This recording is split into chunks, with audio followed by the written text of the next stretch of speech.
네, 우리 누가복음 12장입니다. 하겠습니다.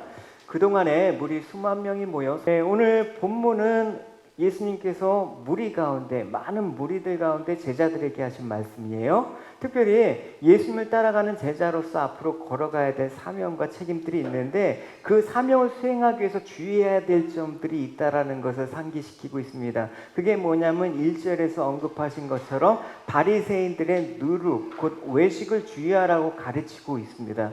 여러분, 외식이란 거는 겉과 속이 다른 그걸 뜻하는 것입니다. 그래서 우리가 왜 외식을 누룩으로 표현하셨을까? 그것은 외식과 누룩이 서로 같은 속성을 지니고 있기 때문에 그래요. 여러분, 누룩 이스트라는 거 아시죠? 발효제예요. 그래서 밀가루 반죽을 부풀게 하는 용도로 사용하고 있습니다. 그래서 그 누룩의 속성과 외식의 속성이 공통적으로 보여지고 있는 것들에 대해서 주님께서 말씀하시는 것입니다. 그러니까 외식은 한마디로 뭡니까? 자신을 부풀게 하는 거. 그게 뭐냐면 돋보이게 싶은 마음으로 행동하는 것을 외식이라고 얘기를 하시는 것입니다. 그러니까 밀가루 반죽이 부풀어 오르게 하는 누룩과 그 속성에 있어서 차이가 없음을 주님께서 말씀을 하시는 것입니다. 그래서 예수님께서 외식을 주의하라 하신 말씀이 먼저 바리새인 한 명이 예수님을 이제 점심 식사에 초대를 했단 말입니다. 거기서부터 이 말씀이 시작이 되고 있습니다. 예수께서 말씀하실 때 한 바리새인이 자기와 함께 점심 잡수기를 청함으로 들어가 앉았더니 잡수시기 전에 손 씻지 아니함을 그 바리새인이 보고 이상하게 여긴지라라고 얘기하고 있습니다. 그러니까 유대인들은 반드시 음식을 먹기 전에 손을 씻는 것을 지켰습니다. 왜냐하면 그 위생상의 문제라기보다는 어떤 종교적인 의식에 가까운 행위였다라는 것입니다. 그러니까 손을 씻지 않고 음식을 먹으면 음식을 통해서 입에 들어가는 그 자기가 부정하게 된다라는 거예요. 그러니까 안 좋은 거, 더러운 걸 먹는 자신도 부정하게 되니까 이 더러운 음식이 오염되지 않도록 항상 손을 잘 씻고, 그게 정결 외식이라는 것입니다. 그러니까 유대인들은 그 정결과 부정을 철저하게 구분하면서 아주 민감하게 반응했습니다. 우리가 레위기에서도 보듯이 뭐 정결한 음식들은 먹어도 되는 거, 먹지 말아야 될 것부터 해갖고 해야 되는 거, 하지 말아야 될 거, 모든 것들이 해야 될 것과 하지 말아야 될 것을 구별하고 있는데 이 손을 씻는 것도 그래요. 음식을 먹기 전에 반드시 손을 씻어야 되고 손 씻지 않고 먹으면 안 되고, 그래서 하나님 앞에서 정결한 자가 되기 위해서 이 정결해질 수 있는 규례를 계속해서 강조하고 지켰더라는 것입니다.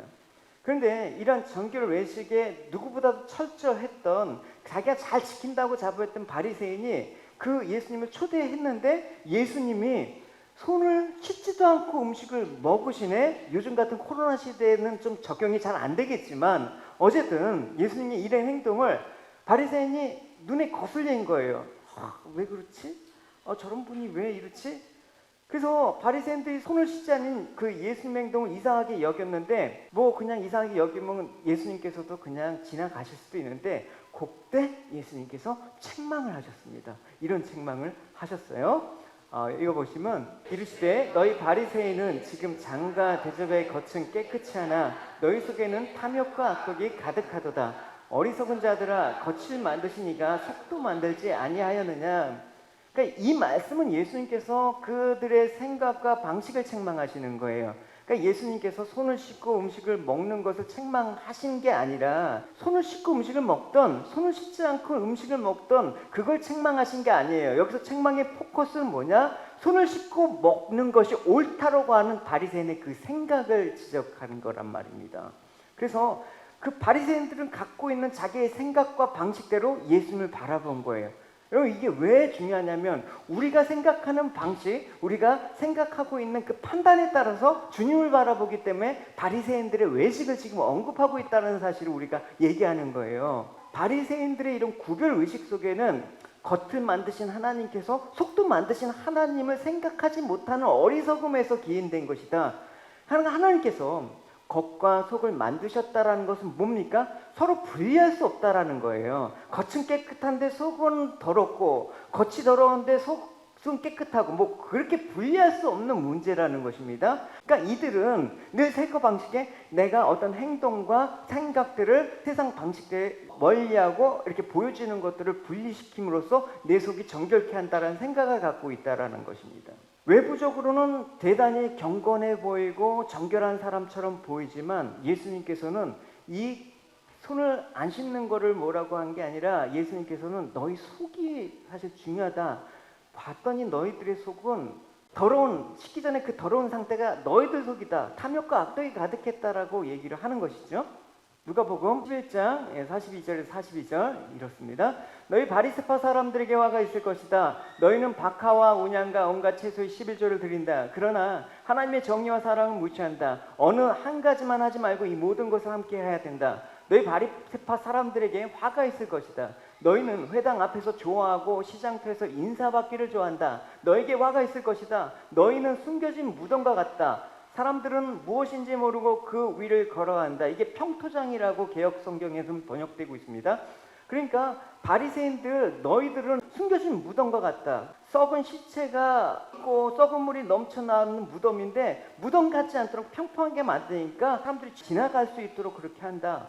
너희들이 겉으로는 경건한 종교 행위를 잘하고 신앙적인 명령을 잘 지키는 것 같은데 너희들 실상 그렇지 않다라는 걸 비유적으로 무덤과 같은 너희들이라고 얘기를 한 것입니다. 그 이유를 밝히고 있는 게 뭡니까? 너희는 회당의 앞자리를 좋아하고 시장터에서 인사받기를 좋아한다라고 얘기를 하고 있습니다. 그러니까 너희들이 지금까지 경건하다고 보이고 싶어하는 신앙의 모습은 다 사람들 앞에서 박수를 받기 위한 종교 행위를 한 거야. 하나님을 정말 사랑하고 내가 하나님께 칭찬받기 위해서 한 종교 행위가 아니라는 것입니다. 그게 너희들의 실상이다.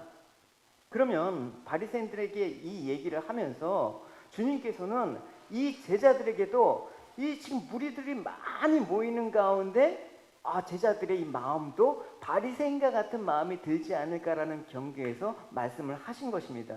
1절에 보면 그동안 수만 명의 무리가 모여서 서로 밟힐 만큼이 되었다는 것입니다. 그러니까 엄청나게 여러분 요즘 말로 하면 교회가 부흥한 거예요. 여러분 사람이 막 미어터져갖고 막 사람들이 몰려 들어오는 거예요. 그런 가운데 예수님께서 자기의 제자들에게 말씀을 하시는 거란 말입니다. 여러분 수만 명의 무리가 모인 가운데 예수님의 공식 제자인 그 자신들은 나도 역시 수만 명의 무리 중에 하나라고 생각하진 않을 겁니다. 내가 그래도 뭔가 중심적인 위치에 있다라고 생각하지 않겠습니까? 그러니까 내가 뭔가 저들에게 본을 보이겠다. 근데 그 본을 보인다라는 것 자체는 나쁜 것이 아니지만 그 마음속에는 내가 저 사람들한테 인정을 받아야겠다라는 그런 속마음이 있지 않느냐라는 것들을 지금 무리 가운데 말씀하신 상황이라는 것을 여러분 대입을 해보십시오. 그러니까 바리새인의 외식과 너희들이 바로 주의해야 될 것이 사람들 앞에서 드러내는 걸 좋아하는 너희들의 마음이 이와 같다 그러면 주의해야 된다라고 얘기하는 것입니다. 사람에게 여러분 있는 것 중에 욕구 중에 하나가 뭐냐면 과시욕이에요. 과시욕은 우리가 기회만 되면 자기가 부풀려서 대단한 존재로 부각되고 싶어하는 게 인간적인 속성이란 말입니다. 그러니까 이것이 바리새인의 외식이고 또 제자들 동안 이 외식으로부터 자유할 수 없다라는 것을 강조하기 위해서 너희들이 주의하라라고 말씀을 하신 것입니다. 그러니까 우리는 바리새인들을 향한 예수님의 책망과 말씀 앞에 긴장을 해야 되는 것입니다. 왜 그렇습니까? 우리 역시 십자가에서 죽으신 예수님이 아니라 인간을 바라보면서 인간의 시선을 의식한다면 바리새인들과 동일한 상태에 빠질 수밖에 없다라는 것을 얘기해 주는 것입니다. 예수님이 이 바리새인들에게 책망을 받으신 것은 그들의 인품이나 어떤 삶에 있어서 결격 사유가 있다라고 책망하신 건 아니에요. 그들의 삶들은 분명히 본받을 점이 있었단 말입니다. 근데 왜 책망하시냐? 그들이 정작 신경 쓰고 마음에 두고 있는 것은 하나님과의 관계 문제가 아니라 자신이 깨끗한 경건한 신앙인으로 보이고 싶어하는 그 마음에 있기 때문에 외식하는 자들이라고 얘기를 하고 있는 것입니다. 요한 1서에 보면 하나님께서 빛 가운데 계시기에 우리 역시 빛 가운데서 살아야 됩니다. 우리가 빛 가운데서 살게 되면 서로 교제하게 됩니다. 또한 하나님의 아들이신 예수 그리스도의 피가 우리의 모든 죄를 깨끗하게 씻어 주실 것입니다. 예수 그리스도의 피가 우리를 깨끗게 하실 것이다. 죄에서 깨끗게 하신다는 것이 기독교의 진리 아닙니까? 근데 이 말씀대로 한다는 그러면 우리가 스스로 깨끗하게 해줄 수 있는 길이 없다라는 것입니다. 그래서 손을 씻고 먹던지 또 씻지 않고 먹던지가 중요한 것이 아니라 거치 행동이 우리를 깨끗하게 하는 게 아니기 때문에 그거는 상관이 없다. 그러니까 바리새인들은 겉을 깨끗하게 한 자신의 그 사고방식이 자신의 경건의 모습을 통해서 죄를 없이 한다. 이 말은 뭡니까? 내가 예수님의 죄로부터 죄를 사함을 받았다라는 이 생각을 하지 않는다 그러면 바로 바리새인의 방식으로 살게 되는 것입니다. 그럼 뭡니까? 예수님의 피를 멸시하는 거예요. 주님의 공로를 멸시하는 거예요.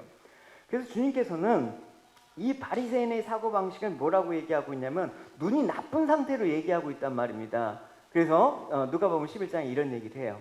내 몸의 등불은 눈이라. 내 눈이 성하면 온몸이 밝을 것이고 만일 나쁘면 내 몸도 어두우리라. 그러므로 내 속에 있는 빛이 어둡지 아니한가 보라. 내 온몸이 밝아 조금도 어두운 데가 없으면 등불의 빛이 너를 비출 때와 같이 온전히 밝으리라 하시니라.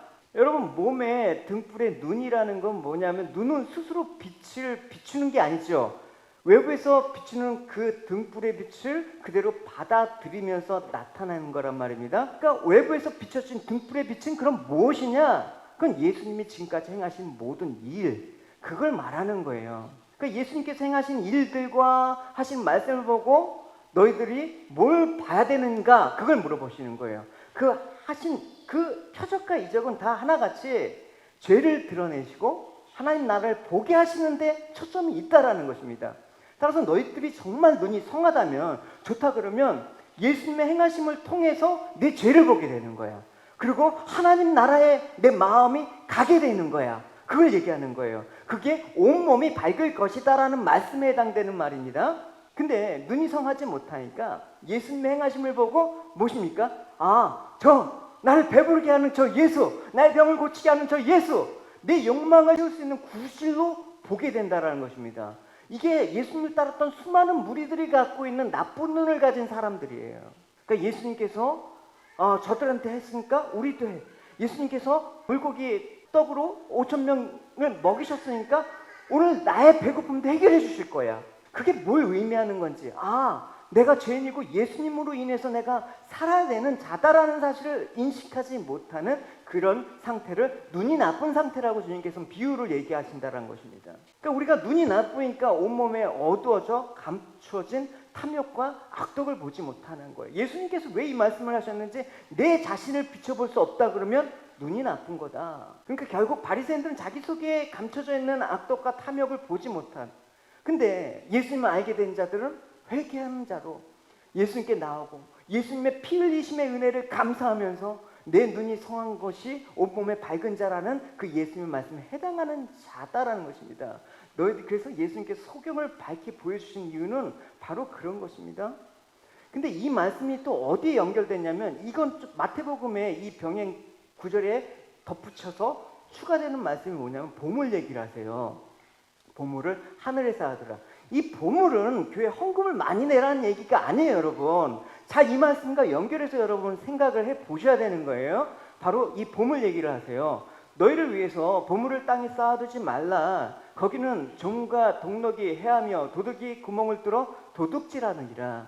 오직 너희를 위해서 보물을 하늘에 쌓아두라. 거기는 좀이나 동록이 해하지 못하며 도둑이 구멍을 뚫지 못하고 도둑질도 못하느니라. 내 보물이 있는 그곳에 내 마음도 있느니라. 이 말씀은 뭘 뜻합니까? 우리가 무엇을 보물로 바라보느냐에 따라서 우리 마음이 변화가 된다라는 것입니다. 여러분, 우리 마음 가운데 진정한 보물을 보물로 여길 수 있는 그런 눈을 주님께서는 성한 눈, 근데 보물을 보물로 여기지 못하고 또 그 보물이 정말 무엇을 의미하는지 보지 못하면 어두운 상한 눈, 이렇게 얘기하는 것입니다. 그러니까 여기서 상한 눈을 가진 사람은 뭘 보게 된다라는 거예요? 재물을 비유해서 한 거예요. 세상의 재물은 대표적인 거잖아요. 여러분, 우리가 추구하는, 우리가 바라봐야 되는 그런 욕망의 대표적인 상징이잖아요. 그러니까 세상의 재물은 예수님 말씀대로 하면 썩어질 것에 지나지 않는다. 재물이 구원할 능력이 없다라는 것입니다. 재물이 너희들을 살린 것 같은데 그게 너희들을 살리는 게 아니다라는 것입니다. 그러니까 너희들의 그 재물이 아니라 정말 보물인 하나님의 생명을 보게 된 자는 보물을 하늘에 쌓아두는 자가 될 거다라는 얘기를 하고 있는 것이죠. 기독교인, 우리가 믿는 사람도 인정을 합니다. 인정을 해요. 그러네, 여전히 우리는 복이라는 명분으로 재물을 추구해요. 아, 왜 나에게 재물의 그 길들을 안 주십니까? 왜 나에게 물질을 허락해 주지 않습니까? 눈이 성하지 못한 상태란 말입니다. 보물로 바라볼 수 있는 눈이 없기 때문에 그런 것입니다. 그래서 예수님께서는 그 마음을 뭐라고 합니까? 악한 세대라고 얘기해요. 악한 세대. 보십시오. 무리가 모였을 때 예수님께서 말씀하시되 이 세대는 악한 세대라, 표적을 구하는데 요나의 표적밖에는 보일 표적이 없나니 요나가 니네 사람들에게 표적이 된가 같이 인자도 이 시대에 그러하리라. 많은 사람들이 예수를 믿는다고 하지만 믿음의 증거를 뭘로 하냐면 다 드러나는 걸로. 아, 예수님 믿었으니까 소원 성취했네. 예수님 믿었으니까 돈이 많이 벌렸네. 예수님 믿었으니까 내가 형편이 나아졌네. 이런 표적을 통해서 예수님의 행하심을 확인하려는 세대를 뭐라고 합니까? 악한 세대. 이 악한 세대에게 예수님께서는 내가 너희들한테 보일 표적은 요나의 표적밖에 없다. 그게 내가 진정한 표적에 행하는 이유다라고. 여러분, 이 말씀을 행하기 전에 이제 이 바로 앞구절에 있습니다. 이 앞구절에 뭐라고 얘기하냐면 요나의 표적을 얘기하시기 전에 예수님께서 하나님 말씀을 듣고 지키는 자가 복이 있다라고 얘기하고 있습니다. 하나님 말씀을 듣고 지키는 자. 그러면 여러분 보십시오. 하나님 말씀을 듣고 지키는 것과 요나의 표적과 무슨 관계가 있습니까? 우리가 하나님 말씀을 듣고 행한다라고 하면 어떤 거에 포커스를 맞춰요? 내가 열심으로 뭔가를 해야지라는 거에 맞추죠. 근데 지금 예수님은 말씀을 듣고 지키는 것을 요나의 표적과 연결해서 얘기하는 거예요. 그럼 요나의 표적은 도대체 무엇인가? 요나가 선포한 하나님의 말씀을 니느웨에 선포를 했습니다. 요나가 가기 싫어 죽겠는데 하나님께서 하라고 하니까 저 녀석들은, 저 이방인들은 짐승과 같아갖고 하나님 말씀을 전해봤자 알아들을 기가 없어 라고 요나는 무시를 해요. 이스라엘, 들을 기 있는 사람들은 우린데 왜 저들한테 복음을 전해? 하면서 도망가다 이제 어쨌든 우여곡절 끝에 잡혀갖고 그 니느웨 성가하고 회개의 복음을 외쳤네? 심판의 복음을 외쳤네? 근데 일이 일어난 거예요. 여러분, 당시에 누가 보더라도 니느웨는 아수르의 수도 아닙니까? 강대국이었습니다.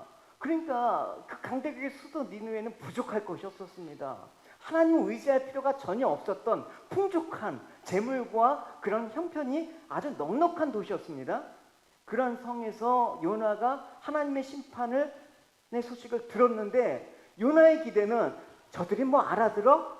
나를 오히려 배척하겠지라고 했는데 그 사람들이 회개해버린 거야. 그래서 이게 기적이다. 회개할 수 없는 자가 회개하는 게 내가 너희들한테 보여준 표적이다라고 얘기하는 거예요. 그걸 예수님께서 말씀을 지키는 자, 그걸 얘기하는 거예요, 여러분. 잠깐만, 말씀을 지킨다고 하면 자꾸만 행위를 한다 그러면 이게 바리새인들의 누룩과 같이 될 수 있는 소지가 다분히 여겨진단 말입니다. 그러니까 하나님의 심판의 외침에 굴복하고 회개한 니느웨 성 사람들이 나중에 너희들이 이 악한 세대 이 사람들한테 그들이 너희들을 정죄할 거다. 왜? 정말 하나님의 메시지를 그들은 알았는데 우리 같은 이방인들도 알고 주님께 나왔는데 너희들은 왜 하나님의 선택한 백성이라면서 왜 그 모양이야? 지금 세상이 우리한테 그렇잖아. 교회한테. 우리들 너 교회는 왜 그 모양이야? 믿는 사람들은 왜 그 모양이야? 이 악한 세대에 정죄를 받는다. 니네 사람들이 이런 거예요. 심판 때 니네 사람들이 일어나 이 시대 사람들을 정죄하리니 이는 그들이 요나의 전도를 듣고 회개하였음이거니와 요나보다 더 큰 이가 여기 있다. 그러니까 요나보다 더 큰 예수님께서 지금 회개하라, 천국이 가까워졌다라고 얘기하는데 엉뚱한 거를 지금 추구하고 있단 말입니다. 손을 씻고 안 씻는 거 그게 중요한 거가 아닌데도 자꾸만 겉으로 들어가는 거. 뭐 예수님 왜 그 모양이야? 뭐 이런 식으로 받아들인다라는 것입니다. 우리가 회개하는 하나님의 말씀과 능력을 가장 중요한 부분이라고 생각을 해야 돼요. 근데 이 시대 사람들은 회개하는 거에 대해서 별로 관심이 없어요. 그냥 눈에 보이는 표적이 더 중요한 거예요. 하나님께서 진짜 병자를 일으키고 하나님께서 정말 내 삶들의 어려운 문제를 척척척척 해결해 주시는 것만이 하나님의 살아계심을 인정하는 그런 모습이지. 여러분, 교회에서 아무리 회개하라, 우리가 하나님의 심판과 진노를 벗어날 수 있도록 주님의 보혈을 의지하면서 회개하십시오라고 하면 그냥 뻔한 거로 얘기하잖아요, 여러분. 이게 정말 예수님께서 이 땅에 오신 이유인데 엉뚱한 걸 보고 있단 말입니다. 그게 바리새인들이에요. 바리새인들이 그 행동을 보고 예수님께서 책망하신 게 아니란 말입니다. 결국 바리새인들은 자신의 속에 탐욕과 악독한 것을 가득한 것을 감추고 겉으로 믿음이 있는 것처럼 보이면서 사람들에게 인정받기를 좋아하면서 그런 것이 정말 경건한 모습이라고 주장한다 그러면 너희는 하나님의 심판에서 피할 수 없다라는 정죄를 벗어날 수가 없다라고 예수님께서 말씀하시는 거란 말입니다. 그래서 예수님께서 우리에게 유일한 표적은 뭡니까? 우리가 회개의 자리로 나와서 주님께 살려달라고 부르짖는 거. 할렐루야? 내가 살아야 될 자를 모르기 때문에 예수를 안 찾는 거 아닙니까? 내가 살아야겠다. 주님밖에 살려줄 사람이 없다 그러면 여러분 병에 걸려봐요. 여러분 제가 한참 오래전인데 그 이가 너무 아파갖고 제가 그 오상원 집사님한테 갔어요. 처음에 첫날 갔는데 그냥 봤더니 뭐 조금 뭐 진통제 드시고 좀 상태를 봐도 되겠습니다 해갖고 그냥 말 듣고 왔어요. 밤에 너무 아픈 거야. 막 진짜 차라리 그냥 주님 죽여주십시오 할 정도로 그 치통이 너무나 아픈 거예요. 그래서 제가 새벽에 동이 트자마자 병원에 또 사람들이 오면 또 기다려야 되니까 너무 아프니까 동이 트자마자 새벽같이 가고 문 앞에서 있어갖고 그 오상훈 집사님이 출근하실 때까지 기다린 거야. 너무 아프니까 이건 뭐 파라돌을 먹어도 효과가 없어. 문 앞에 오자마자 집사님 살려주십시오. 이가 너무 아파갖고 지금 죽겠습니다. 살려주세요. 그러니까 그 집사님이 너무 아픈지 목사님 들어오세요 하면서 그냥 뭐 옷도 제대로 안 갈아입고 그냥 바로 그 신경 치료하면서 뭐 하셨거든요. 그런 거예요, 여러분. 내가 정말 죽게 되었을 때는 딱 한마디밖에 생각이 안 나. 살려주세요. 정말 우리가 죽을 자라고 생각한다 그러면 주님께 뭐려고 하겠습니까? 살려주세요밖에 없습니다. 그게 내가 이 시대 악한 세대 가운데 보여줄 내 표적이다라고 얘기를 하는 거래요. 그러니까 예수님께서 말씀하시죠. 결국 너희 자신이 바리새인처럼 외식하는 자가 될 수 있다라는 거. 아니 너희들은 지금 이미 외식하는 자라고 제자들에게 얘기하시는 거예요. 그래서 하나님 말씀이 우리 안에 들어와야지 감춰진 것들이 드러나는 거예요. 여러분 보십시오. 히브리서에 하나님 말씀은 살아있고 힘이 있습니다. 양날의 날이 선 칼보다 더 날카로워 우리의 혼과 영과 간절과 골수를 쪼개며 마음속에 있는 생각과 감정까지 알아냅니다. 하나님 앞에서 숨길 수 있는 것은 아무것도 없습니다. 모든 것이 다 드러나기 때문에 그분 앞에서 우리의 모든 것을 보여드려야 됩니다 라고 얘기하고 있단 말입니다. 나를 비출 수 있는 게 아무것도 없어요. 세상의 기준으로 아무것도 없어요. 돈이 많으면 나는 능력이 있는 것처럼 아주 잘난 것처럼 그렇게 보여지고 명예가 있으면 다른 사람쯤은 얼마든지 무시해도 될 만큼 내가 위대한 것처럼 보여진단 말입니다. 그게 아니다. 너 속이 뭔지도 모르고 지금 그러냐? 그래서 성도는 하나님의 말씀으로 인해서 자신의 수치와 더러움이 보여지면서 이 모든 것을 가려주기 위해서 오신 예수님을 바라보면서 의지하는 것이 성도다라는 것입니다. 그 성도는 말씀을 통해서 내 수치와 더러움을 보게 되는 거예요. 내가 저주에 속한 자구나. 내가 하나님 편에서는 당연히 심판받아 마땅할 자이구나라는 것을 알고 주를 바라보면서 주님을 찾는 사람이 주님이 찾으시는 천국 백성이라는 것을 우리가 알아야 되는 것입니다. 중요한 것은 예수님이 찾는 사람은 누구인가? 내 자신을 바로 그와 같이 정말 내 자신은 하나님이 없으면 해결할 방법이 없는 죄인이라는 사실을 아는 사람을 주님께서는 찾는 거예요. 주님께서는 내가 의인을 찾는 것이 아니라 건강한 사람을 찾은 것이 아니라 죄인이라고 여기는 사람, 정말 병들어서 주님밖에는 고칠 수밖에 없는 사람, 그 사람들을 찾으러 내가 이 땅에 오셨다라고 말씀을 하고 있지 않습니까? 근데 내가 찾는 예수가 다 그런 예수가 아니라 다 엉뚱한 예수예요. 그러니까 바리새인들은 자기 속을 보지 않고 제대로 본다라고 얘기해. 내가 이래 했기 때문에 내가 깨끗하다라고 착각에 빠져요. 그걸 외식이라고 얘기하는 것입니다.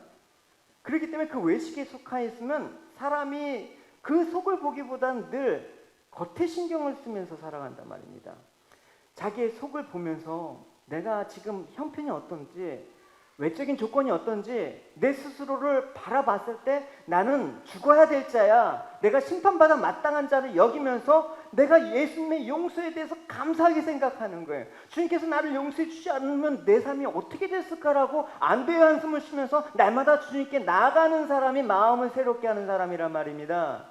그 사람이 예수님께서 찾으시는 천국 백성이란 말입니다. 근데 이 말씀을 바리새인들이 어떻게 받아들였습니까? 열받아서 그래서 예수님을 죽인 거 아닙니까? 그래서 오늘 본문은 바리새인의 그 외식을 주의하라고 말씀하신 후에 이것들이 이제 그대로 드러나게 될 때가 오겠다고 경고를 하십니다. 오늘 본문은 2절, 3절을 같이 읽도록 하겠습니다. 시작. 감추인 것이 드러나지 않을 것이 없고 숨긴 것이 알려지지 않을 것이 없나니 이러므로 너희가 어두운 데서 말한 모든 것이 광명한 데서 들리고 너희가 골방에서 귀를 대고 말한 것이 지붕에서 전파되리라. 주님께서는 이 바리새인의 외식이 그대로 드러나게 되는 때가 오게 되신다고 경고하고 있습니다. 그러니까 더러운 것을 감추고 깨끗한 척하고 행동하지만 결국 그게 낱낱이 드러나면서 너희들이 어떤 존재라는 것이 밝혀질 거다라는 것입니다. 왜 세상 일도 그렇잖아요, 여러분. 그게 아무리 여러분 정권의 그 비호에 있을 때는 아무리 있어도 결국 지나면 다 밝혀지는 거 아닙니까? 하물며 모든 것을 아시는 하나님 앞에 그것이 안 드러난다라는 게 어디 있습니까?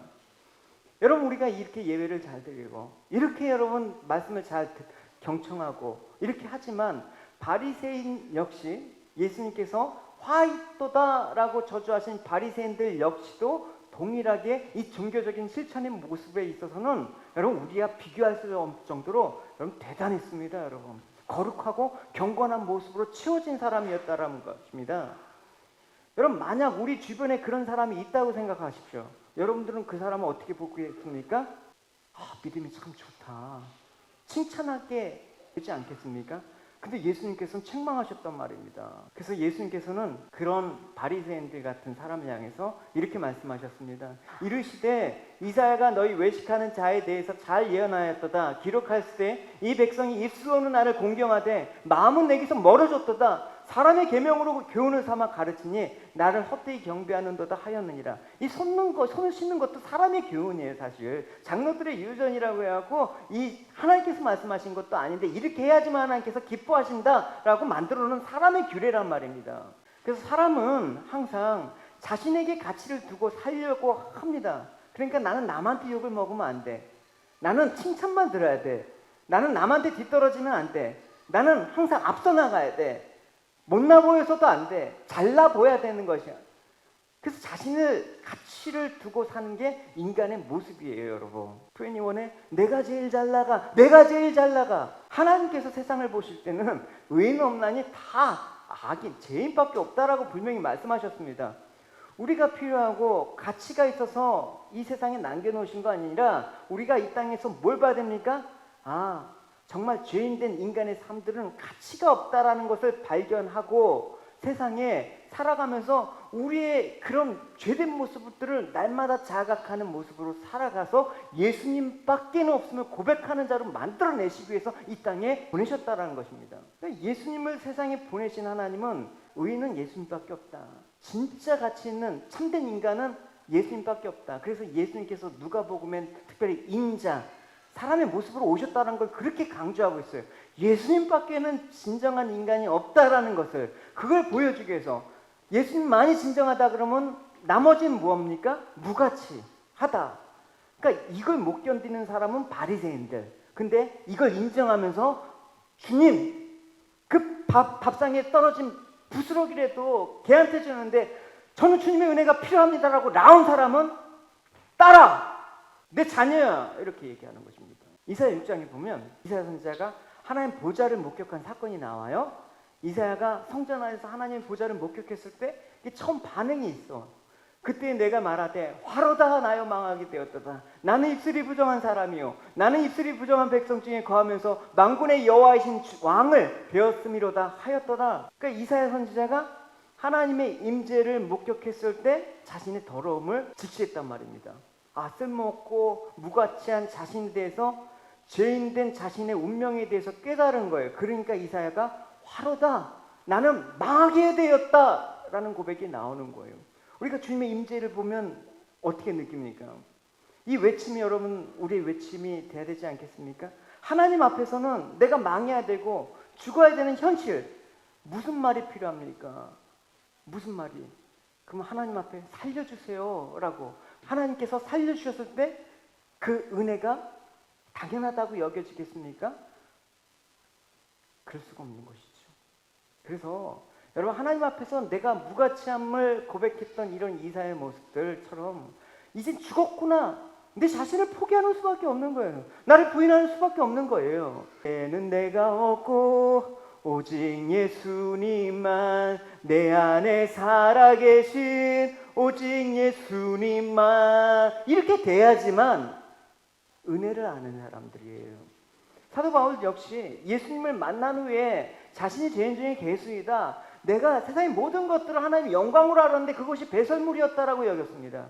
더 이상 바울에게는 세상의 꿈과 비전이 남아있지 않습니다.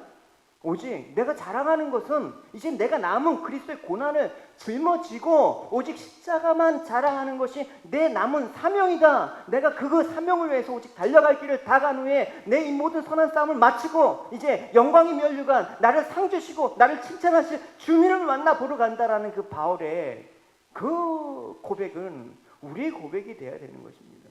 그러니까 바울은 먹든지 마시든지 주의 영광을 위해서 하고자 하는 그 열망만이 남게 되는 거예요. 잘 살고 못 사는 거 중요하지 않아요.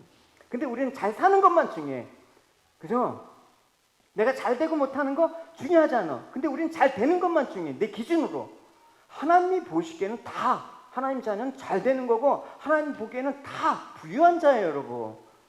내 기준을 빨리 벗어나는 게 진정한 이 땅에 참된 하나님의 생명을 소유한 자로 나오는 그런 모습이죠.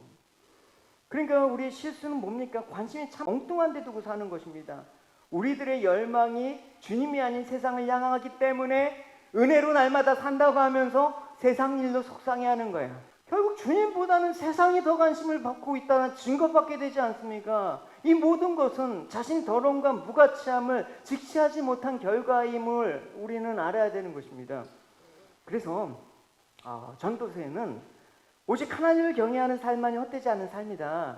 하나님과 바른 관계를 떠나서 행해지는 모든 것이 다 헛되고 헛된 거다라는 것을 얘기하고 있습니다. 전도서 12장에 이런 말씀이에요. 세상 만사의 결론을 들었는데 하나님을 경외하고 그분의 명령을 지켜라. 이것이 사람이 해야 될 본분이다. 하나님은 선악간의 모든 행위와 남몰래 한 모든 일을 심판하실 것이다. 여러분, 이게 자꾸만 우리는 무엇을 해야 된다라고 참 얘기를 해요. 근데 중요한 것은 무엇을 했느냐가 아니라 우리가 어떤 사람인가가 중요해요. 우리가 주님 앞에 어떤 사람으로 서 있는가가 더 중요한 문제란 말입니다. 내가 어떤 사람인가라는 그 정체성을 망각한 채 뭘 하면서 나를 규정하려고 하는 이 모든 것들을 악한 세대라고 하는 거며 보물을 알아보지 못하는 이 나쁜 눈이라고 얘기를 하는 것입니다. 예수님께서 나더러 주여 주여 하는 자마다 다 천국에 들어갈 것이 아니요 다만 하늘에 계신 내 아버지의 뜻대로 행하는 자라야 들어가리라. 그날에 많은 사람이 나더러 이르되 주여 주여 우리가 주의 이름으로 선지자 노릇하며 주의 이름으로 귀신을 쫓아내며 주의 이름으로 많은 권능을 행하지 아니하였나이까 하리니 그때 내가 그들에게 밝히 말하되 내가 너희를 도무지 알지 못하니 불법을 행하는 자들아 내게서 떠나가라. 내가 어떤 사람으로 보여지는 거, 부풀려지는 거 그게 중요한 것이 아니다란, 어떤 사람으로 보인다고 해도 누구나 결국은 지옥에 떨어지는 자다라는 것을 인지하는 거. 그러니까 여러분, 우리에게 이 말씀을 주실 때 마지막에 드러나게 될 나의 더러움과 수치를 예수님께서 보게 하신다 그러면 그게 은혜예요. 평생 살아가면서 자기가 옳은지 알면서 살아가는 사람들이 태반이잖아요, 여러분. 내가 주장하는 것들이 맞다고 우기는 게 태반이잖아요, 여러분. 그러니까 우리에게 이 말씀을 주실 때 내가 속은 바리새인들과 똑같은 사람이었구나 라고 깨달음을 주셨을 때 예수 그리스도의 피 흘리심에 마음을 두게 된다 그러면 하나님의 크신 사랑을 경험한 사람이야. 할렐루야. 그래서 교회는 예수 믿고 잘 될 겁니다. 물론 그랬죠. 예수 믿고 잘 돼서 여러분들이 하고자 하는 일들이 만사형통할 것입니다. 그게 아니라 우리는 예수 믿고 잘 됐다라는 것이 인간은 지옥에 던져진 것이 마땅한데 마지막 때에 지옥에 던져질 권세 있는 하나님에 대해서 우리는 두려움이 있어야 되는데 그 두려움을 가지고 하나님 앞에 나왔으니까 잘 된 겁니다. 할렐루야. 내가 하던 일이 망해서 하나님 앞에 나왔다라는 것이 나한테는 복입니다 라고 말할 수 있는 사람이 돼야 되는 거예요, 여러분. 다 나의 잘됨만 기준으로 하나님께 나와서 그걸 은혜라고 얘기하는데 그거나 한 반쪽짜리 하나님이에요. 그래서 자기 속을 보게 되므로, 내 실체를 보게 되므로 지옥에 던져 넣으실 권세 있으신 하나님을 바라볼 때 누가 보이냐? 예수님만 나를 구원해 주실 분이다. 내가 영원히 지옥으로 빠뜨릴 권세에 있으신 하나님께서 내 죄를 갖고 지옥에 쳐넣으실 때 누구한테 살려달라고 합니까? 그러니까 예수님이 크게 분을 보는 거예요. 여러분, 내가 죽어서 지옥 간다고 생각해봐요, 여러분. 지옥 간다니까 실감 안 느끼는데, 지옥 간다고 생각하면 거기서 건져낼 분이 한 분밖에 없다고 생각하면 내가 지금 예수님하고 지금 이렇게 사이가 멀게 이렇게 살아도 되나? 예수님이 아무런 나랑 관계가 없는 것처럼 이렇게 살아도 되나? 이렇게 느껴야 되는 것입니다. 그래서 예수님께서 이렇게 말씀하시죠. 같이 읽어봅시다. 4절 5절입니다. 내가 내 친구 너희에게 말하노니 몸을 죽이고 그 위에는 더 못하는 자를 두려워하지 말라. 마땅히 두려워할 자를 내가 너희에게 보이리니 곧 죽은 후에 또한 지옥에 던져 넣을 권세 있는 그를 두려워하라. 내가 참으로 너희에게 이르노니 그를 두려워하라. 결국 인간은 모두 죽음에 이르게 되지 않습니까? 죽은 모든 것들부터 죽음은 끝이 아니라 단절이에요. 단절이라는 것은 내가 죽음과 함께 이 땅의 모든 것들을 끝내야 되는 것입니다. 죽음과 함께 끝이 아니라 시작이 되는 일이 있는데 죽음과 함께 지옥에 던져놓을 권세가 있는 분이 이제 심판하신다. 그게 여러분 죽음 이후에 벌어질 일이란 말입니다. 예수님 말씀이시죠. 영원한 심판주이신 하나님을 두려워해라. 하나님을 두려워라고 강조하시는 것은 우리에게 더 큰 두려움이 있으니까 너희들 하나님 믿을 때 겁먹어라 이런 말씀 물론 아니에요. 왜냐하면 이 말씀은 우리 성도들을 향해서 두려움을 가져다 주게 하는 핍박을 이기라는 권면하시는 문맥에 의해서 하신 말씀이기 때문에 세상에 대한 핍박이 너희들이 두려움으로 가져다 줄 때 어떻게 극복할 수 있는 차원에서 주님께서 말씀하시는 것입니다. 가만히 보시면 두려워하지 말라와 두려워하다가 대조되어서 표현되고 있습니다. 그러니까 우리가 마땅히 두려워할 자, 하나님 경외할 자를 경외해야 할 때 그 의의 대상에 대한 두려움을 극복할 수가 있다는 것입니다. 결국 여러분 생각해 보시면 누룩같이 자신을 부풀리기 좋아하는 바리새인들의 외식은 하나님에 대해서 그런 것이 아니라 사람에 대해서 두려운 마음이 있었기 때문에 그런 것이라는 것을 알 것이죠. 하나님을 두려워하는 자들은 외식할 수가 없다. 너희들이 그러니까 주님만을 믿어라라는 말입니다. 그러니까 사도 바울은 자신이 사망의 몸에서 누가 나를 구원할 수 있을까 하면서 예수님을 찾았단 말입니다. 그러니까 예수님만이 나의 그리스도이심을 고백한 사도 바울은 이런 고백을 하게 된 거예요. 내가 사람의 마음을 들게 하려는 것처럼 보입니까? 그렇지 않습니다. 나는 하나님의 마음을 기쁘시게 하려는 것뿐입니다. 내가 사람을 기쁘게 하려고 한다면 나는 그리스도의 종이라고 할 수가 없습니다. 라고 얘기하는 것입니다. 그래서 우리는 이미 예수님의 은혜의 세계로 부름을 받았습니다. 이것을 우리가 분명하게 인식하고 알게 되는 것은 하나님 나라로 가는 길은 세상의 것이 무가치하다는 걸 먼저 인식하는 겁니다. 우리를 영원한 생명으로 인도하는 것은 더러운 우리를 거룩한 존재로 여김받게 한 예수님의 은혜밖에 없다라는 것입니다.